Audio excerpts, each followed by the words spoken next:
अंत भला तो सब भला, और अनुपमा में भी कुछ ऐसा ही हुआ है। प्रकाश और सोनू दोनों गिरफ्तार हो चुके हैं और अनुपमा ने अपनी बेटी राही को बचा लिया है। जी हाँ दोस्तों, सुपरहिट टीवी सीरियल अनुपमा का नया प्रोमो सामने आ चुका है। इसमें दिखाया गया है कि अनुपमा अपनी जान की बाजी लगाकर अपनी बेटी राही को उस गड्ढे से बाहर एक निकाल लेती है। लेकिन कहानी में ट्विस्ट तब आता है जब राही तो बाहर आ जाती है, मगर दूसरी तरफ अनुपमा उसी गड्ढे में गिर जाती है। दरअसल रस्सी दो लोगों का वजन सहन नहीं कर पाती, जिसकी वजह से राही ऊपर चली जाती है और अनुपमा धड़ाम से नीचे गिर जाती है। इसके बाद अनुपमा राही से कहती है कि वह ऊपर चली जाए ताकि कोई आकर उसे बचा सके। जैसे ही राही ऊपर पहुंचती है, तभी एक बहुत बड़ा पत्थर गड्ढे में गिर जाता है और वह रास्ता बंद हो जाता है।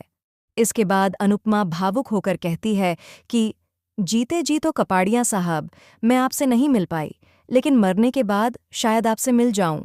वह लगातार कान्हा कान्हा करती रहती है। वहीं दूसरी तरफ राही अपनी माँ को इस हालत में देखकर बेहद बेचैन हो जाती है। भले ही बाहर से राही कितनी भी नफरत दिखाए या अनुपमा को कोसे, लेकिन दिल से वह अपनी माँ से बहुत प्यार करती है। तभी वह कहती है, हे कान्हा जी, मेरी मदद कीजिए। उसी वक्त वहां एक आदमी आता है जो राही की मदद करता है, गड्ढे से पत्थर हटाने और अनुपमा को बाहर निकालने के लिए। दूसरी ओर प्रकाश भाऊ कहता है कि चाहे कितनी भी उंगलियां आसमान की ओर उठें, सूरज अपना उजाला करना नहीं छोड़ता। वैसे ही मैं प्रकाश हूं, मैं भी अपना उजाला कभी नहीं छोड़ता। यह कहते हुए सोनू और प्रकाश जोर जोर से हंसने लगते हैं। लेकिन तभी अनुपमा अपनी लेडीज गैंग के साथ वहां पहुंचती है और प्रकाश भाऊ के गाल पर जोरदार थप्पड़ लगाती है। वह कहती है कि सबसे बड़ा रावण तू ही है और तेरा दहन होना सबसे ज्यादा जरूरी है। इसके बाद अनुपमा माँ दुर्गा के शेरनी रूप में नजर आती है और प्रकाश भाऊ का अंत करती है।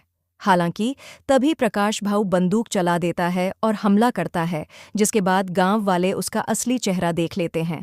अब सोनू और प्रकाश भाऊ दोनों अपनी पूरी जिंदगी जेल में ही बिताएंगे, क्योंकि इनके खिलाफ जो सबूत मिले हैं वे बेहद मजबूत हैं। तो दोस्तों, अब यहाँ कहानी में आने वाला है भरपूर मज़ा। फिलहाल बताइए, आपको यह धमाकेदार प्रोमो और प्रकाश व सोनू की यह एंडिंग कैसी लगी? अपनी राय कमेंट्स में ज़रूर बताएं।